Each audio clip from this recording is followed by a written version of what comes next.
Good afternoon, welcome to ABN clinic. Diabetes తీవ్రమైతే కలుగు ఇబ్బందులేంటి, షుగర్ వ్యాధిని ముందుగా గుర్తించడం ఎలా, హోమియోలో పరిష్కారాలు ఏమిటో homeo care international doctor Surender Reddy గారు మనతో ఉన్నారు. ఆయన అడిగి మరిన్ని వివరాలు తెలుసుకుందాం. నమస్తే అండి. నమస్తే madam. Welcome to ABN clinic. ఎక్కువగా ఈ మధ్య కాలంలో ప్రతి ఒక్కరిలో చూసే సమస్య డయాబెటీస్. అసలు డయాబెటీస్ రావడానికి కారణాలేంటి, డయాబెటీస్లో ఎన్ని రకాలు ఉన్నాయి? డయాబెటీస్లో చాలా రకాల కారణాలు ఉంటాయి. సో ఫస్ట్ ఏంటంటే ప్రైమరీగా మనం చూడాల్సింది ఏంటంటే జెనెటిక్ కాజెస్ ఏమైనా ఉన్నాయా అంటే ఫ్యామిలీలో వీళ్ళకి మదర్కి కానీ ఫాదర్కి కానీ లేకపోతే గ్రాండ్ పేరెంట్స్ కానీ ఎవరికైనా డయాబెటీస్ అనేది ఉంది అని అంటే నెక్స్ట్ జనరేషన్స్లో వచ్చేదానికి ఒక 75% ఛాన్సెస్ అనేది కంపల్సరీ ఉంటుంది. రెండవది వచ్చేసి అబ్నార్మల్గా షుగర్ లెవెల్స్ అనేవి పెరిగిపోవడం. దీంట్లో రెండు రకాలు ఉంటాయి. ఒకటి వచ్చేసి టైప్ 1 డయాబెటీస్ అని అంటారు. సో టైప్ 1 డయాబెటీస్లో మనం ముఖ్యంగా చూసేది ఏంటంటే ఇదేంటంటే కంప్లీట్గా ఇన్సులిన్ మీద డిపెండెన్సీ ఉండాలి.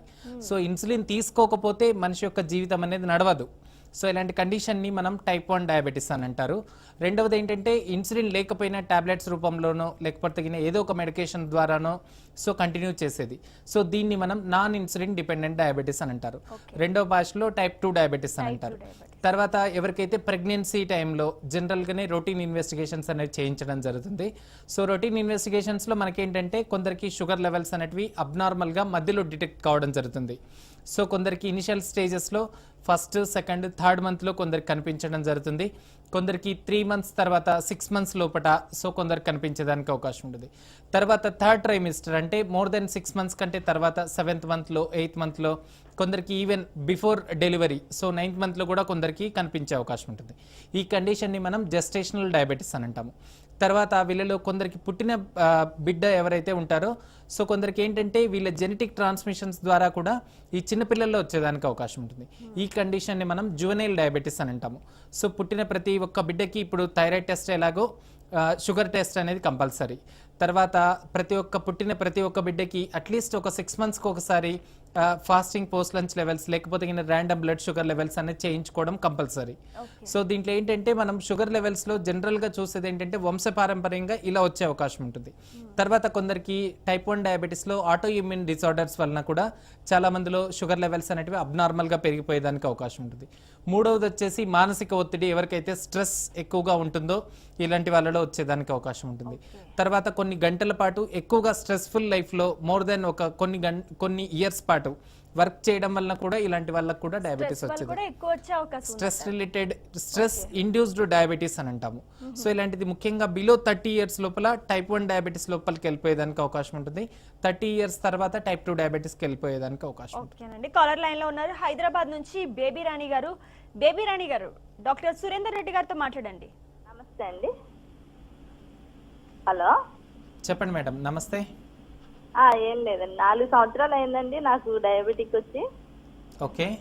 నార్మల్లోనే ఉంటుందండి. దీనికి పూర్తిగా నివారణ అనేది ఒక సర్జరీ రూపంలో కానీ ఇంక దేనిలో అయినా ఉందా అని కనుక్కోవడం కోసం అండి. చూడండి, ఇది ఒక మెటబాలిక్ డిసార్డర్ అని అంటాము. సో బాడీలో ప్రతి ఒక్క యాక్టివిటీ ఏదైతే ఉంటుందో దీన్ని మెటబాలిజం చేస్తూ మనకు లైఫ్ అనేది ఇచ్చేదాన్ని. సో జనరల్గా ఏమవుతుందంటే ప్యాంక్రియాటిక్ సెల్స్ ఏవైతే ఉంటాయో డైలీ ఒక 100 పుట్టడం జరుగుతుంది, ఒక 100 అనేది చనిపోవడం జరుగుతుంది. సో కొత్త సెల్స్ ఏవైతే పుడుతున్నాయో వాటి లోపల నుంచి మనం స్ట్రెస్ తగ్గించుకోవడం వలన, రెగ్యులర్గా ఫిజికల్ యాక్టివిటీస్ చేయడం వలన, తర్వాత చాలా వరకు యోగా లాంటిది చాలా వరకు ప్రాక్టీస్ చేయడం వలన ఫిజికల్ స్ట్రెస్ ఏదైతే ఉంటుందో, మెంటల్ స్ట్రెస్ ఏదైతే ఉంటుందో ఎక్కువగా కారణాల వలన డయాబెటీస్ అనేది రావడం జరుగుతుంది. దీంట్లో ఏంటంటే అబ్నార్మల్గా కొందరికి షుగర్ లెవెల్స్ అనేది పెరిగిపోయి ఇన్సులిన్ మీద డిపెండెన్సీ అనేది చాలా వరకు చూస్తుంటాం. సో వీళ్ళు ఏంటంటే నివారించుకునే మార్గం ఏదైతే ఉందో చాలా వరకు ప్రివెన్షన్ మనకు చాలా వరకు ఉండేదానికి అవకాశం ఉండదు.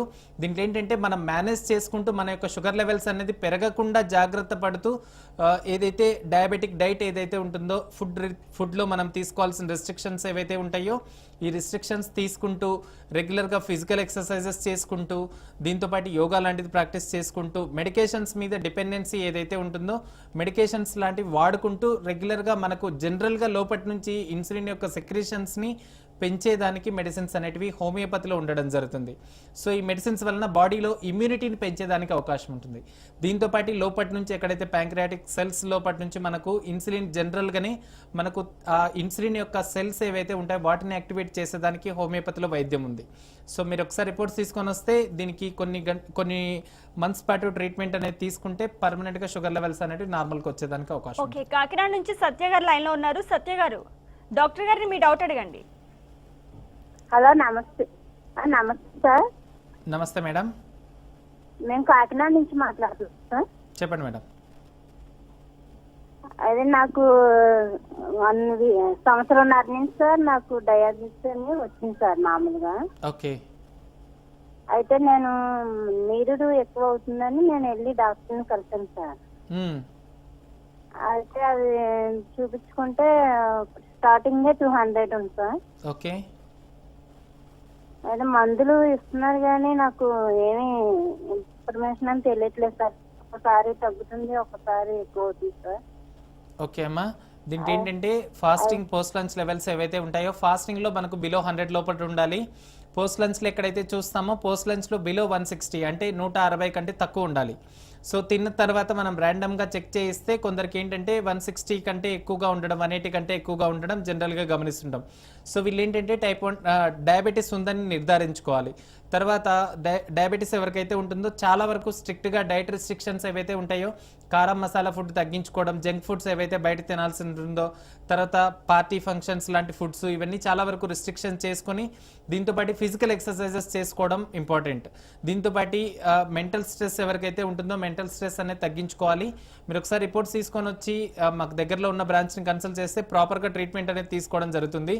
తీసుకుంటే ప్రాపర్గా షుగర్ లెవెల్స్ ఏవైతే ఉన్నాయో షుగర్ లెవెల్స్ తగ్గించుకునే దానికి అవకాశం ఉంటుంది. బాడీ ఇమ్యూనిటీ పెంచేదానికి అవకాశం ఉంటుంది. దీనివల్ల ఫర్దర్గా వచ్చే కాంప్లికేషన్స్ ఏవైతే ఉంటాయో ఫర్దర్గా కాంప్లికేషన్స్ మనం ప్రివెంట్ చేసేదానికి అవకాశం ఉంటుంది. ఓకే, తిరుపతి నుంచి సాయిమణి గారు లైన్ లో ఉన్నారు. సాయిమణి గారు, అవునండి. మీ ప్రాబ్లం చెప్పండి. బాబుకి 27 సంవత్సరాలండి. కొంచెం షుగర్ ఉంది అన్నారు, ఒళ్ళు ఉంది, కొంచెం బాగా కొలెస్ట్రాల్ ఎక్కువ ఉంది అన్నారు. అది దాని గురించి అడుగుదామని. కొలెస్ట్రాల్ తగ్గిపోద్ది షుగర్ కూడా అన్నారు. దాని గురించి. ఎక్కడ ఉంటారమ్మా మీరు? తిరుపతి అండి. ఓకే, 25 ఇయర్స్ అంటే బాబు ఇప్పుడు ఏం చేస్తున్నాడు, ఎక్కడున్నాడు? 27 అండి. ఏంటండి? 27 అండి. Okay, 27 years. ఓకే అమ్మా, షుగర్ లెవెల్స్ ఇప్పుడు ఎలా ఉన్నాయి ప్రెసెంట్? అంటే నార్మల్ అంటే కొంచెం ఎక్సర్సైజ్ చేస్తుంటే నార్మల్ ఉంటుందండి. ఓకే. అంటే 1 వీక్ అయ్యింది చూపించి. అది ఇలా కొలెస్ట్రాల్ తగ్గిపోతుంది అంటారా? కొలెస్ట్రాల్ తగ్గినంత మాత్రాన షుగర్ తగ్గిపోతుంది అనేది కాదమ్మా. దీంట్లో ఏంటంటే జనరల్గా బాడీలో ప్యాంక్రియాటిక్ సెల్స్ ఏవైతే ఉంటాయో ప్యాంక్రియాస్లో ఆల్ఫా సెల్స్, బీటా సెల్స్ అనేది ఉండడం జరుగుతుంది. సో బీటా సెల్స్ లోపల నుంచి ఇన్సులిన్ అనేది ఉత్పత్తి కావాలి. సో ఇన్సులిన్ ఎప్పుడైతే మనకు తగ్గిపోవడం జరుగుతుందో షుగర్ లెవెల్స్ అనేవి పెరిగేదానికి అవకాశం ఉంటుంది. సో మనం బాడీలో నుంచి ఫిజికల్ ఎక్సర్సైజెస్ ద్వారా స్ట్రెస్ అనేది తగ్గించుకోవడం వలన, యోగా లాంటివి ప్రాక్టీస్ చేయడం వలన చాలా మందిలో ఈ ఇన్సులిన్ ఏదైతే ఉంటుందో ఇన్సులిన్ లోపటి నుంచి పెంచేదానికి అవకాశం ఉంటుంది. దీనివల్ల షుగర్ లెవెల్స్ అనేవి తగ్గేదానికి అవకాశం ఉంటుంది. ఫిజికల్ ఎక్సర్సైజెస్ చేసుకోవాలి. దీంతోపాటు కొలెస్ట్రాల్ ఏదైతే ఉందో దీనికి ట్రీట్మెంట్ అనేది తీసుకోవాలి. డయాబెటిక్ లెవెల్స్ పెరిగితే కాంప్లికేషన్స్ అనేవి వచ్చేదానికి అవకాశం ఉంటుంది. దీంట్లో మెయిన్గా డయాబెటిక్ న్యూరోపతి అని అంటారు, నరాల వీక్నెస్ తొందరగా స్టార్ట్ అయ్యేదానికి అవకాశం ఉంటుంది. సో జాగ్రత్తగా ట్రీట్మెంట్ ఏదైతే తీసుకుంటున్నారో ట్రీట్మెంట్ తీసుకుంటూ మీకు దగ్గరలో తిరుపతి బ్రాంచ్ ఉంటుంది లీలామహల్ సెంటర్లో, ఒకసారి రిపోర్ట్స్ తీసుకెళ్ళి కన్సల్ట్ చేయండి. ప్రాపర్గా ట్రీట్మెంట్ అనేది తీసుకుంటే షుగర్ లెవెల్స్ గ్రాడ్యువల్గా తగ్గేదానికి అవకాశం ఉంటుంది. ఇన్సులిన్ డిపెండెన్సీ ఏదైతే ఉందో ఇన్సులిన్ డిపెండెన్సీ నుంచి తగ్గించేదానికి అవకాశం ఉంటుంది. ఫిజికల్ ఎక్సర్సైజెస్ కంపల్సరీ చేసుకోవాలి. ఓకేనండి. కాలర్ లైన్ లో ఉన్నారండి, గుంటూరు నుంచి రాము గారు. రాము గారు, మీ క్వశ్చన్ డాక్టర్ గారిని అడగండి.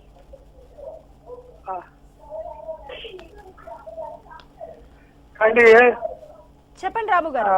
ఏ ఆహారం తీసుకోవచ్చండి? మామూలుగా పండ్లు ఎలాంటి ఆహారం తీసుకోవాలి? డయాబెటీస్ డైట్ లో ముఖ్యంగా ఏంటంటే జంక్ ఫుడ్స్ అనేటివి కంప్లీట్ గా బంద్ చేయాలి. దీంతో పాటు షుగర్వి ఏవైతే ఫుడ్స్ ఉంటాయో చాలా వరకు కేక్స్ తినడం, తర్వాత పుడ్డింగ్ అని అంటాము, తర్వాత చాలా వరకు స్వీట్స్లో ఎక్కువగా గీ ఫుడ్ ఐటమ్స్ ఏవైతే ఉంటాయో ఇలాంటివి చాలా వరకు తగ్గించాలి. దీంతోపాటు తీసుకునే ఆహారంలో కూడా చాలా లిమిటెడ్గా తీసుకోవడం ఇంపార్టెంట్. రాగి, తర్వాత జొన్నలు, తర్వాత సజ్జలు, తర్వాత రైస్ కూడా చాలా వరకు మినిమైజ్ చేసుకుంటూ ఫిజికల్ యాక్టివిటీ అనేది ఇంప్రూవ్ చేసుకోవాలి. వెయిట్ ఎక్కువగా ఉంటే వెయిట్ తగ్గించుకోవాలి. At least 10 to 15% of their whole body weight, అంటే 80-85 కేజెస్ అలా ఉంటే వాళ్ళ యొక్క 10 to 15% అంటే అరౌండ్ 8 to 10 కేజెస్ వరకు తగ్గాలి. దీంతోపాటు రెగ్యులర్గా ఫిజికల్ ఎక్సర్సైజెస్ చేసుకోవడం కంపల్సరీ. చాలా వరకు చాలామంది ఏంటంటే ఈ వెయిట్ ఎక్కువగా ఉన్నా కూడా షుగర్ లెవెల్స్ అనేవి పెరిగేదానికి అవకాశం ఉంటుంది. దీనివల్ల హైపర్ టెన్షన్ అంటే డయాబెటీస్తో పాటు హైపర్ టెన్షన్ అంటే బీపీ కూడా పెరిగేదానికి అవకాశం ఉంటుంది. షుగర్ వచ్చిన వాళ్ళకి ట్రైగ్లిసరైడ్స్ అంటే లిపిడ్ ప్రొఫైల్ ఏదైతే ఉంటుందో కొలెస్ట్రాల్ అనేది జనరల్గానే కొలెస్ట్రాల్ లెవెల్స్ పెరిగేదానికి అవకాశం ఉంటుంది. ట్రైగ్లిసరైడ్స్ ముఖ్యంగా పెరిగి దీంతోపాటు కొన్ని రకాల కార్డియోమయోపతి కాంప్లికేషన్స్ అనేవి కూడా వచ్చేదానికి అవకాశం ఉంటుంది. సో ఫిజికల్ ఎక్సర్సైజెస్, యోగా, దీంతోపాటు ఫుడ్ హ్యాబిట్స్లో చాలా వరకు చేంజెస్ అనేవి తీసుకుంటూ చాలా వరకు స్ట్రిక్ట్గా డైట్ రిస్ట్రిక్షన్స్ అనేవి పాటిస్తే చాలా వరకు డయాబెటీస్ షుగర్ లెవెల్స్ అనేవి కంట్రోల్లో ఉంచుకునే దానికి అవకాశం ఉంటుంది. ఓకే, టైప్ 1 డయాబెటీస్ లక్షణాలు ఎలా ఉంటాయి మరి? టైప్ 1 డయాబెటీస్ అనేది జనరల్గా ఏంటంటే మనకు ఇన్సులిన్ ఎక్కడైతే డిపెండెన్సీ అంటే ఇన్సులిన్ మీద కంపల్సరీ అవుట్ సోర్స్ అంటే ఇంజెక్షన్స్ లాంటిది ఏదైనా వేసుకుంటేనే మనకు ఆ ఇన్సులిన్ అనేది జనరల్గా బాడీలో నుంచి పుట్టకపోయేదానికి అవకాశం ఉంటుంది.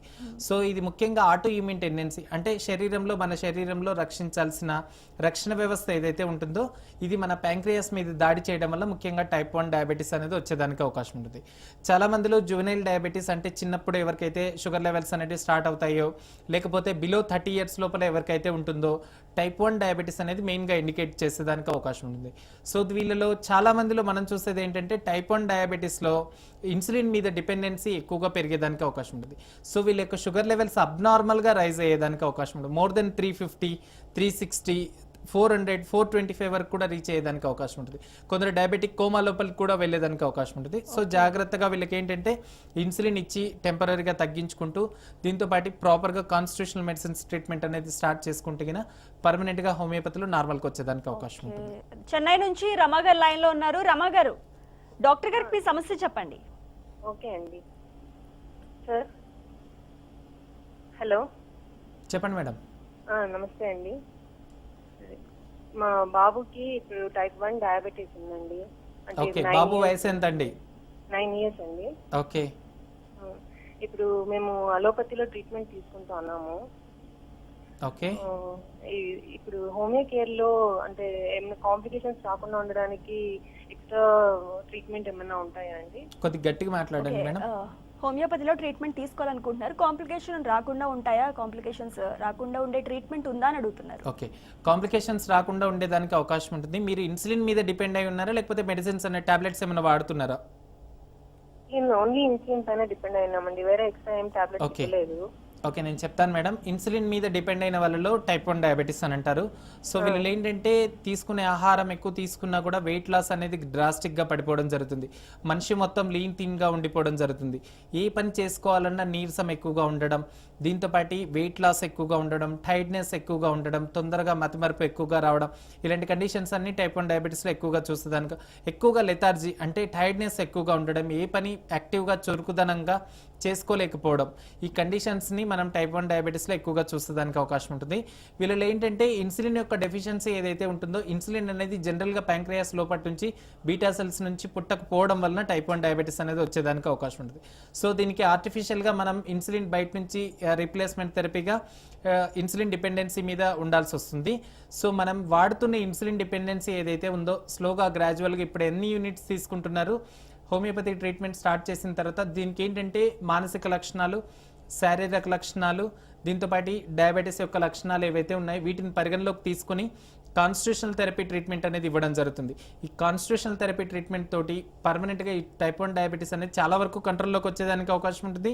మీరు ఇన్సులిన్ మీద డిపెండ్ అవుతున్న స్టేజ్ దగ్గర నుంచి నార్మల్కి వచ్చేదానికి అవకాశం ఉంటుంది. చాలా కేసెస్ క్యూర్ చేసిన కేసెస్ ఉన్నాయి.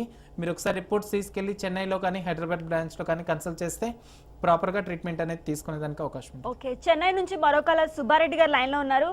సుబ్బారెడ్డి గారు, మీ ప్రాబ్లం డాక్టర్ గారికి చెప్పండి. సార్ చెప్పండి సార్. నాకు షుగర్ ఒక 7 years గా ఉంది సార్.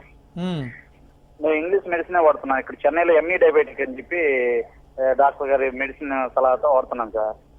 ఒక్కసారి రిపీట్ పెరుగుతుంది, ఒక్కొక్కసారి తగ్గుతుంది సార్. కరెక్ట్ గా ఒక ఇదిలో ఉండట్లేదు సార్. నాకు బ్యాడ్ హ్యాబిట్స్ అనేది ఏమీ లేదు, కానీ షుగర్ మాత్రం కంట్రోల్ ఉండట్లేదు సార్. ఒకసారి ఆఫ్టర్ ఫుడ్ 200 లోపు 160, 170 అలా ఉంటుంది. ఒక్కోసారి చూస్తే 200, 230 ఒక ఇదిలోనే ఉండట్లేదు సార్.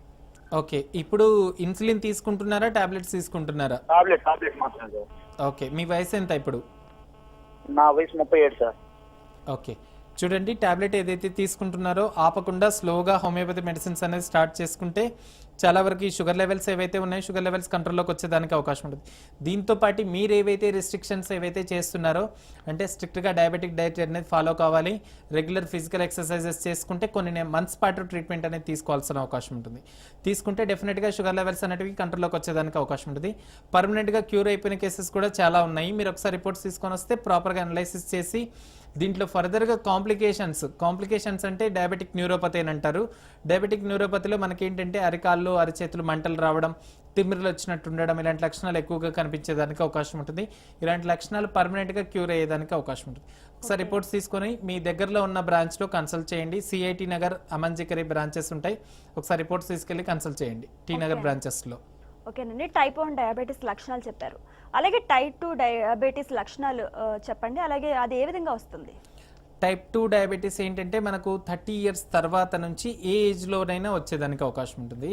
మెయిన్గా ఏంటంటే దీంట్లో జెనెటిక్ ఫ్యామిలీ టెండెన్సీ ఎక్కువగా రావడం జరుగుతుంది. జెనెటిక్ ఫ్యామిలీ అంటే జనరల్గా మదర్కి కానీ ఫాదర్కి కానీ ఎవరికైనా ఉంటే, లేకపోతే వాళ్ళ గ్రాండ్ పేరెంట్స్లో కానీ ఏ సైడ్ నుంచి అయినా వస్తే జనరల్గా ఈ టైప్ 2 డయాబెటీస్ అనేది వచ్చేదానికి అవకాశం ఉంది. మెయిన్గా ఏంటంటే తీసుకునే ఫుడ్ హ్యాబిట్స్లో ఎక్కువగా ఓవర్ ఒబెసిటీ, అంటే more than 100 kgs, more than 80 kgs కంటే ఎవరికైతే ఎక్కువగా ఉంటుందో 30-35 ఇయర్స్ తర్వాత డెఫినెట్గా ఛాన్సెస్ ఆఫ్ డయాబెటీస్ అనేది హై రిస్క్ కేసెస్ అనగా మనం పరిగణించుకోవాలి. సో మోర్ దెన్ 85-90 kgs కంటే ఎవరైతే ఎక్కువగా ఉంటారో చాలా వరకు వెయిట్ రిడక్షన్ అనేది ఓవర్ 8 వల్ల కూడా వచ్చేదానికి అవకాశం ఉంటుంది. దీంతో పాటు వీళ్ళ యొక్క స్ట్రెస్ లెవెల్స్, సో మెయిన్గా కొంతకాలం పీరియడ్ వరకు ఒక 2 to 3 years పాటు ఎక్కువగా స్ట్రెస్కి గురి కావడం వల్ల కూడా ఇలాంటిది వచ్చేదానికి అవకాశం ఉంటుంది. దీంతో పాటు వీళ్ళలో వచ్చే లక్షణాలు ఏంటంటే కొందరికి అసిమ్టమాటిక్ అని అంటాము. సో సిమ్టమాటిక్గా కొందరికి ఏంటంటే పాలియూరియా అంటే ఎక్సెసివ్ యూరినేషన్, రాత్రిపూట మోర్ దెన్ 4 to 6 times కంటే ఎక్కువగా యూరినేషన్కి వెళ్ళాల్సి రావడం, ఎక్కువగా దాహం వేయాల్సి రావడం, ఎక్కువగా ఆకలి అనిపించడం, దీంతోపాటు ఎంత ఆహారం తీసుకున్నా టైర్డ్నెస్ అంటే జనరల్ వీక్నెస్ మాత్రం అనిపించడం, ఇలాంటి లక్షణాలు ఎక్కువగా కనిపిస్తాయి. సో ఇలాంటి లక్షణాలను బట్టి ర్యాండమ్గా ఎవ్రీ 6 monthsకి ఒకసారి షుగర్ లెవెల్స్ అనేవి చేయించుకోవడం కంపల్సరీ. ఓకే, డయాబెటీస్ కాంప్లికేషన్స్ ఎలా ఉంటాయి అనేది బ్రేక్ తర్వాతకి కారణాలు ఏంటి, డయాబెటీస్ వచ్చిన తర్వాత ఎలాంటి జాగ్రత్తలు తీసుకోవాలి, అలాగే హోమియోలో ఎలాంటి ట్రీట్మెంట్ అందుబాటులో ఉంది అనే టాపిక్ గురించి మనం డిస్కస్ చేస్తున్నాం. దీనికి సంబంధించి ఎలాంటి డౌట్ ఉన్నా స్క్రీన్ మీద కనిపించే నెంబర్కి కాల్ చేయండి. నెక్స్ట్ కాలర్ లైన్లో ఉన్నారండి, బెంగళూరు నుంచి జయ గారు. జయ గారు, డాక్టర్ గారిని మీ డౌట్ అడగండి. చెప్పండి మేడం. నాకు డయాబెటీస్ ఉంది, 54 years ఏజ్. ఓకే, 10 years గా డయాబెటీస్ ఉంది. టాబ్లెట్స్ వాడుతున్నాను డయాబెటిక్. ఒక్కొక్కసారి కొంచెం కంట్రోల్లోనే ఉంటుంది, ఒక్కొక్కసారి కొద్దిగా ఎక్కువ ఉంటుంది. కొంచెము వాకింగ్ అది చేస్తాను బాగా రెగ్యులర్ గా. అయితే నా ప్రాబ్లం ఏమంటే నాకు స్ట్రెస్ ఎక్కువగా ఉంటుంది డాక్టర్, ఎందుకో తెలియదు, స్ట్రెస్ఫుల్ గా ఫీల్ అవుతాను 24 hours. తగ్గడానికి ఏమైనా ఉందా డాక్టర్ గారు టిప్స్? ఓకే, చెప్తాను మేడం. దీన్ని యాంగ్జైటీ న్యూరోసిస్ అని అంటారు. సో చేసే పని ఏదైతే ఉంటుందో హడావిడిగా చేయడం, తర్వాత ఎక్కువగా స్ట్రెస్కి లోన్ అవ్వడం, రిపీటెడ్గా వర్క్స్ అనేవి ఉండడం, ఇలాంటి లక్షణాలని మనం యాంగ్జైటీ న్యూరోసిస్ అని అంటారు. సో యాంగ్జైటీ లెవెల్స్ ఏవైతే ఉన్నాయో యాంగ్జైటీ లెవెల్స్ని తగ్గించేదానికి అవకాశం ఉంటుంది. దీంతోపాటు పర్మనెంట్గా డయాబెటీస్ లెవెల్స్ని మీకు ఇప్పుడు ఏవైతే టాబ్లెట్స్ డిపెండెన్సీ ఏదైతే ఉందో టాబ్లెట్స్ యొక్క డిపెండెన్సీని తగ్గించేదానికి అవకాశం ఉంటుంది. దీంతోపాటు రెగ్యులర్గా physical exercises, diabetic diet, strict diabetic diet అనేది తీసుకుంటే చాలా వరకు తగ్గించేదానికి అవకాశం ఉంటుంది. మీ యొక్క స్ట్రెస్ లెవెల్స్ని కూడా తగ్గించేదానికి అవకాశం ఉంటుంది. ఒకసారి రిపోర్ట్స్ మీకు దగ్గరలో ఉన్న జయనగర్ బ్రాంచెస్లో కన్సల్ట్ చేయండి. ఓకే, అనంతపురం నుంచి వీరాంజనేయులు గారు లైన్లో ఉన్నారు. వీరాంజనేయులు గారు, డాక్టర్ సురేందర్ రెడ్డి గారితో మాట్లాడండి. నమస్తే సార్. సార్ నాకు టైప్ 1 డయాబెటీస్ ఉందండి, 29 years నాకు ఏజ్. ఇప్పుడు యాక్ట్రాపిడ్, సోలాస్టర్ 2 వాడుతున్నాను. ఓకే, హోమియోపతిలో ఏమైనా ఆ 2 ఇంజెక్షన్స్ అవాయిడ్ చేయడానికి ఏమైనా వీలుందా సార్? యా, మీకు ఎంత కాలం అయింది డయాబెటీస్ వచ్చి? 1.5 years అయిందండి. ఓకే, డెఫినెట్గా ఇంజెక్షన్స్ ఏవైతే మీరు ఇప్పుడు ఇన్సులిన్ మీద ఏదైతే తీసుకుంటున్నారో డెఫినెట్గా తగ్గించేదానికి అవకాశం ఉంటుంది. ఈవెన్ చిన్న పిల్లల్లో కూడా ఇన్సులిన్ మీద డిపెండెన్సీ ఎవరికైతే ఉంటుందో తగ్గించిన కేసెస్ హోమియో కేర్ ఇంటర్నేషనల్లో చాలా ఉన్నాయి. సో దీంట్లో ఏంటంటే మనకు జనరల్గా బాడీలో నుంచి స్టిమ్యులేషన్ అంటే మన ఆటో ఇమ్యూన్ టెండెన్సీ వలన చాలా మందిలో ఈ ప్యాంక్రియాస్ అనేది దెబ్బతినడం వల్ల ఇన్సులిన్ ప్రొడక్షన్ అనేది ఆగిపోవడం జరుగుతుంది. సో ఇన్సులిన్ యొక్క సెల్స్ ఏవైతే ఉంటాయో బీటా సెల్స్ అని అంటాము ప్యాంక్రియాస్ లోపల, ఈ బీటా సెల్స్ని మనం స్టిమ్యులేట్ చేస్తే ఆటోమేటిక్గా ఇన్సులిన్ అనేది రిలీజ్ అయ్యే అవకాశం ఉంటుంది. మీరు ఒకసారి రిపోర్ట్స్ తీసుకొని వచ్చి కన్సల్ట్ చేయండి, ప్రాపర్గా ఎవాల్యుయేషన్ చేసి దీనికి కాన్స్టిట్యూషనల్ థెరపీ ట్రీట్మెంట్ అనేది తీసుకోవాలి. ఈ కాన్స్టిట్యూషన్ థెరపీ ట్రీట్మెంట్లో షుగర్ లెవెల్స్, దీంతోపాటు హెపటైట్, దీంతోపాటు డయాబెటిక్ డైట్ ఏదైతే ఉంటుందో స్ట్రిక్ట్గా ఫాలో అయితే కంప్లీట్గా ఈ షుగర్ లెవెల్స్ అనేవి అబ్నార్మల్ లెవెల్స్ దగ్గర నుంచి నార్మల్ తీసుకునే దానికి అవకాశం ఉంది. మీరు ఇప్పుడు ఇన్సులిన్ ఏదైతే ఇన్సులిన్ తీసుకుంటున్నారో దీని డోసేజ్ని ఒక్కసారిగా తగ్గించకుండా స్లోగా గ్రాడ్యువల్గా మనం రిపోర్ట్స్ 1 మంత్కి ఎవ్రీ మంత్కి ఒకసారి ఎవాల్యుయేట్ చేసుకుంటూ కంప్లీట్గా క్యూర్ చేసేదానికి అవకాశం ఉంటుంది. సో దీంట్లో ఏంటంటే గ్రూప్ ఆఫ్ రీసెర్చ్ డాక్టర్స్ ఈ డయాబెటీస్ మీద రీసెర్చ్ చేయడం జరుగుతుంది. కంప్లీట్గా షుగర్ లెవెల్స్ అనేవి నార్మల్కి వచ్చే అవకాశం ఉంటుంది. మీరు ఒకసారి రిపోర్ట్స్ తీసుకొని వచ్చి హైదరాబాద్లో కన్సల్ట్ చేయండి. ఒకసారి వచ్చి కన్సల్ట్ చేస్తే బెటర్ అంటారు. చేస్తే గిన మనకి ఎంతవరకు షుగర్ లెవెల్స్ ఉన్నాయి, ఈ 1.5 year నుంచి ఏమేమి టెస్టులు చేయించారు, HbA1c లెవెల్స్ ఎలా ఉన్నాయి, సో ఇవన్నీ పరిగణలోకి తీసుకొని దీనికి కాన్స్టిట్యూషన్ థెరపీ ట్రీట్మెంట్ ఇవ్వడం జరుగుతుంది. ఓకేనండి, ఇప్పుడు డయాబెటీస్ ఇన్వెస్టిగేషన్స్ ఏంటి? జనరల్గా మనం చేసే డయాబెటిక్ ఇన్వెస్టిగేషన్స్లో చాలా మందిలో బార్డర్ లైన్ రావడం, సో వీళ్ళకి ఏంటంటే కన్ఫ్యూజన్ అనమాట, వెదర్ షుగర్ ఉందా లేదా అనేది చాలా మంది కన్ఫ్యూజ్ అయిపోతుంటారు. సో 160 to 180 వరకు ఉంది, సో దీనికి మెడిసిన్స్ వాడాలన్నా అవసరం లేదా, సో ఇలాంటి కన్ఫ్యూజన్స్తో చాలా మంది ఉండేదానికి అవకాశం ఉంటుంది. దీంతోపాటు ఫాస్టింగ్ లెవెల్స్ ఎవరైతే చేయిస్తారో సో 100 ఉంది, బార్డర్ లైన్ 103 ఉంది, 102 ఉంది, సో షుగర్ ఉందా లేదా, సో ఇలా తెలుసుకోవడానికి చాలా మంది ఇబ్బంది పడుతుంటారు. సో వీళ్ళు ఏంటంటే ఫస్ట్ ఫోర్మోస్ట్గా మనం చేయించాల్సింది గ్లూకోజ్ టాలరెన్స్ టెస్ట్ అనేది చేయించడం జరుగుతుంది. సో జనరల్గా గ్లూకోజ్ టాలరెన్స్ టెస్ట్లో తీసుకున్న ఏదైతే ఫాస్టింగ్ శాంపుల్ తీసుకుంటారో సో ఫాస్టింగ్ శాంపుల్ తర్వాత ఒక 75 grams ఆఫ్ గ్లూకోజ్ అనేది ఇవ్వడం జరుగుతుంది వాటర్లో కలిపించిన తర్వాత. సో దీంట్లో పారామీటర్స్ ఏవైతే ఉంటాయో 1/2 hour తర్వాత, వాటర్ తీసుకున్న 1/2 hour తర్వాత, 1 hour తర్వాత, 1.5 hour తర్వాత, 2 hours తర్వాత, 2.5 hours తర్వాత, సో రెగ్యులర్గా ఈ చేయించడం వల్ల మనకి ఏంటంటే షుగర్ లెవెల్స్ ఎంత ఉన్నాయి, సో ఈ 5 times ఏవైతే ఉంటాయో షుగర్ లెవెల్స్ మోర్ దాన్ 160, 180 కంటే ఎక్కువగా ఉంటే సో దీన్ని మనం డయాబెటీస్గా పరిగణించడం జరుగుతుంది. సో కొందరికి ఏంటంటే ర్యాండమ్ బ్లడ్ షుగర్ లెవెల్స్లో చాలా మందికి బార్డర్ లైన్ రావడం జరుగుతుంది. సో బార్డర్ లైన్ వచ్చినప్పుడు వాళ్ళు ట్రీట్మెంట్ తీసుకోవాలన్నా, సో ఎర్లీ స్టేజెస్లో ఏంటంటే దీంట్లో మెయిన్ ఉద్దేశం సో ఇలా కన్ఫ్యూజ్ అయిపోయే వాళ్ళలో గ్లూకోజ్ టాలరెన్స్ టెస్ట్ అనే ఇన్వెస్టిగేషన్ చేయించుకోవడం కంపల్సరీ. ఎర్లీ స్టేజెస్లో ఎవరికైతే డయాబెటీస్ ఉంటుందో ఆ డయాబెటీస్ ప్రివెన్షన్గా ట్రీట్మెంట్ అనేది తీసుకుంటే హోమియోపతిలో పర్మనెంట్గా క్యూర్ అయ్యేదానికి అవకాశం ఉంటుంది. ఓకే, మరి చిన్నపిల్లల్లో డయాబెటీస్ని ఎలా గుర్తించాలి? చిన్నపిల్లల్లో రొటీన్ ఇన్వెస్టిగేషన్స్ ద్వారా గుర్తించే అవకాశం ఉంటుంది. సో రొటీన్ ఇన్వెస్టిగేషన్స్లో జనరల్గానే వాళ్ళు చూసిన తర్వాత టైప్ 1 డయాబెటీస్ ఉందా, జనరల్గా మనం చూసే డయాబెటీస్లో చిన్నపిల్లల్లో టైప్ 1 డయాబెటీస్ అనేది ఎక్కువగా చూడడం జరుగుతుంది. సో డయాబెటీస్లో ఈ రకాలని మనం ఫస్ట్ వాటి యొక్క ఇన్సులిన్ యొక్క సెక్రిషన్స్ ఎంతవరకు వస్తున్నాయి వీటికి స్పెషలైజ్డ్ ఇన్వెస్టిగేషన్స్ చేయించడం జరుగుతుంది. దీంతోపాటు కొన్ని స్కానింగ్స్ అవసరం పడితే సో అలాంటివి కూడా ఇన్వెస్టిగేషన్స్ చేయించి HbA1c ఇన్వెస్టిగేషన్స్ లాంటివి చేయించి వీటి ద్వారా పరిగణలోకి తీసుకొని వాటికి ట్రీట్మెంట్ అనేది ఇవ్వడం జరుగుతుంది. సో ఆల్రెడీ ఇన్సులిన్ మీద డిపెండ్ అయ్యి చిన్నపిల్లలు ఎవరైతే ఇన్సులిన్ తీసుకుంటుంటారో వాళ్ళకు కూడా ట్రీట్మెంట్ అనేది తీసుకునేదానికి హోమియోపతిలో చాలా చక్కటి మెడిసిన్స్ అని లేటెస్ట్గా లేటెస్ట్గా ఈ రీసెర్చ్ ద్వారా చాలా మెడిసిన్స్ అనేవి అడ్వాన్స్డ్ మెడికేషన్స్ అనేది తీసుకురావడం జరిగింది. వీటి ద్వారా పర్మనెంట్గా క్యూర్ అయ్యేదానికి అవకాశం ఉంది. ఓకే, అలాగే చివరిగా చెప్పండి, హోమియోపతిలో డయాబెటీస్కి ఎలాంటి ట్రీట్మెంట్ అందుబాటులో ఉంది? జనరల్గా ఏంటంటే దీంట్లో కాన్స్టిట్యూషనల్ థెరపీ ట్రీట్మెంట్ అనేది ఇవ్వడం జరుగుతుంది. దీంట్లో శారీరక లక్షణాలు, మానసిక లక్షణాలు, దీంతోపాటు వ్యాధి యొక్క లక్షణాలు, సో షుగర్ యొక్క లక్షణాలు ఏవైతే ఉంటాయో వీటిని మాత్రమే పరిగణలోకి తీసుకోవడం జరుగుతుంది. వీటికి పరిగణలోకి తీసుకొని వీళ్ళ శారీరక లక్షణాలు, మానసిక లక్షణాలను పరిగణలోకి తీసుకుంటూ దీనికి constitutional therapy, constitutional makeup, so ఈ కాన్స్టిట్యూషనల్ థెరపీ ట్రీట్మెంట్ అనేది తీసుకుంటే కనుక పర్మనెంట్గా క్యూర్ అయ్యేదానికి అవకాశం ఉంటుంది. ఓకే, డయాబెటీస్ రావడానికి కారణాలు ఏంటి, అలాగే డయాబెటీస్ వచ్చిన తర్వాత ఎలాంటి ట్రీట్మెంట్ అందుబాటులో ఉందో తెలియజేసినందుకు థ్యాంక్ యూ సో మచ్ అండి. డయాబెటీస్కి హోమియో కేర్ ఇంటర్నేషనల్ ఎలాంటి ట్రీట్మెంట్ అందుబాటులో ఉందో తెలుసుకున్నారు కదా. ఇది వాళ్ళ ABN clinic. Keep watching ABN Andhrajyothi. We report, you decide.